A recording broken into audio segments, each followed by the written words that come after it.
Hello ladies and gentlemen, welcome back to the show. On today's episode, I will be targeting saltwater striper, but on a much more heavily pressured side of the Bay Area in Berkeley. This area particularly get quite a bit of fishing pressure, so therefore I will demonstrate a very exotic technique today called glide capture. It is a technique developed in Japan primarily to take Japanese sea bass, or better known as Suzuki. The lure of choice for this technique is the dual BR fish. It will be fished on a dual BR jig head, and these will come in varying size. When fishing this technique, it is imperative to use a shock leader. These lures will come in multiple colors, but originally they're developed for heavily pressured Japanese sea bass, but in my opinion, the Japanese sea bass is a lot more related to a snook from Florida than it is related to a striped bass. But this technique I have found to be very deadly and effective for striped bass. In America and the West, these jig heads will be considered darter jig heads, but in Japan, these are often called gliding jig head because the purpose of these jig heads is to make the soft plastic imitate almost like a glide bait, where it will glide the soft bait side to side when rigged. This is what the rig should look like. And I will be fishing the 1/4 ounce jig head because today I will only have about 2 hours before the max low tide arrives. Therefore, I will fish this on a medium action spinning rod with a 3000 size reel and a 7-foot rod. It is very important to have a 7-foot rod or above for this technique to work. As I mentioned before, this technique was originally developed in Japan to take Japanese sea bass or Suzuki in heavily fished areas. I find this technique to be quite deadly on striped bass, especially in areas where the stripers are inactive and have often seen quite a bit of lures thrown at them. This technique will require the angler to have quite a bit of a longer rod, 7 foot to about 9 feet, for the bait to work effectively. As I was gliding the jig, I got bit immediately, and I knew that this was another nice schoolie fish. The water is flat because the tide is outgoing this evening. Therefore, by fishing this technique, I'm able to present a presentation where these fish will often not have seen before, and I can pick them apart, whereas with a jerkbait or such, these fish will often not be in a mood to chase, because this area gets hammered repeatedly and often gets quite a bit of fishing pressure. This is a small schoolie sized fish. On the west coast, it will be 18 inches to retain fishes, but I am not keeping any fish today. I will show him to you guys real quick and I will let him go. These schoolie sized fish are so fun on light tackle. I particularly like to pursue schoolie sized striper, whereas a lot of anglers will want to target a trophy fish, but I am not a trophy hunter, so these fish are plenty of fun. Thanks for playing, buddy. Off you go. This technique will consist of me giving the bait a cast out as far as I can. I particularly like to give the bait a far cast because with this technique, I am going to just lift the rod constantly while reeling up the slack. What this will do is cause the bait to glide side to side and shimmy. Based on the mood of the fish, I can vary my retrieve or I can slow my retrieve. I ended up hooking into another fish, and I knew right away that this probably was a diaper striper based on how he was fighting. These fishes are extremely aggressive and will gun down this bait multiple times despite them being quite inactive with the tide flowing out. This is a small diaper striper, but I will show him to you guys real quick as proof that this technique is quite deadly. This diaper striper was hooked pretty good, and I knew he was not going to get away. One good thing about fishing these jigs is I don't have to worry about them hooking me, because these jigs will not have the same effect as a treble hook. This fish was so not letting the bait get away. He is a small guy, but very pretty nonetheless. Thanks for playing, little guy. Off you go. I get a lot of questions from my subscribers and viewers alike about why I don't demonstrate these kind of techniques more often on this channel. The reason I don't demonstrate these kind of techniques is because 90% of my viewers and subscribers are casual anglers. About 10% are enthusiasts, and those enthusiasts are the minority here on this channel. Most anglers on this channel are looking for ways to catch a few fish and call it a day. Not many anglers are looking to buy exotic lures or technique, hence the nameplate of this channel.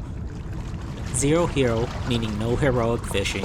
just the everyday mundane 9 to 5, demonstrating that these 9 to 5 techniques, the mundane, can still catch fish despite technology evolving and everybody wanting to see the wow factor or something amazing. Hopefully this explains my perspective on why I don't demonstrate these kind of techniques, because the vast majority of subscribers and viewers alike are looking for ways where they can simply go to the bait shop and purchase something to use for the day. This is a small little diaper striper again, but very pretty nonetheless. Thanks for playing, little guy. Off you go. However, for the anglers that are willing to venture a little bit out of their comfort zone, this technique is very deadly for West Coast stripers. A lot of anglers out in the Midwest have adapted this technique to take smallmouth bass from the clear lakes of the Great Lakes. But on the West Coast, I use this technique solely to take saltwater striper. This technique is great for heavily fished areas because in these areas a lot of anglers will be throwing the traditional bucktail jigs and jerkbaits, whereas this technique will offer a different, slower approach. I got bit again and I knew that this was a nice little schoolie sized fish, and this fish struck right on the bank as the jig was making its way toward the bank. The tempo of this bait can often be varied based on how active the fishes are. Today, for example, these fishes are not very active, so I am using a very slow flutter retrieve, which consists of me just lifting up the rod and reeling in the slack and letting it die again. With this technique, it is critical to know the tempo of the fish. Based on how I would have caught the first fish is the retrieve that I will use for the rest of the day, or I will change it up, give or take, if the tide changes. This is another nice little schoolie fish, probably about 19 inches at most. He's not big by any metric, but very pretty nonetheless. I'll show him to you guys real quick and I'll prep him for release. Thanks for playing, little guy. Oh, you're going the wrong direction. But he eventually found his way and off he went. So for the anglers that are feeling adventurous, I highly suggest this technique, particularly in areas that get a lot of high heavy pressure fishing. This technique I find will often outfish a lot of other faster techniques that are the traditional go-to of the West Coast. This technique will also work out in the surf, and I will demonstrate that eventually. I got bit again and I knew that this was another small schoolie sized fish. The tide is going out fast and these fish are moving out quick, so I will try and cover a little bit more area before the tide slacks out to its complete low tide.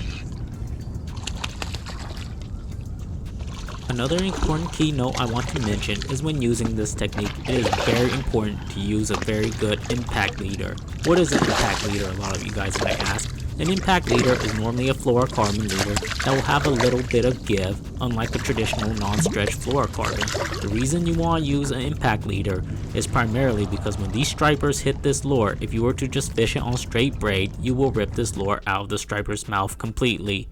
This is a small schoolie and he is very pretty. I'll show him to you guys real quick and I'll get him back in the water. Thanks for playing, little guy. Off you go. Unlike a jerkbait, by using it straight on braid, what will happen is when a striper strikes this lure, the lure will often be ripped out of the striper's mouth completely without a leader to slow down the hook set. The little bit of give will be extremely helpful when setting the hook. I ended up hooking another fish and I knew that this was not a schoolie fish, but another diaper striper. These diaper stripers are really aggressive and will gun down this lure despite them not being very active with the tide going out. I didn't want to make the drive today to the heart of the bay where I would traditionally fish striper, but I fished this area because I wanted to demonstrate that hopefully these areas can produce fish if the angler were to change his mindset a little bit. This is another little small diaper striper, very pretty, but I'll show him to you guys and I'll return him back to the water. Thanks for playing, little dude. Off you go.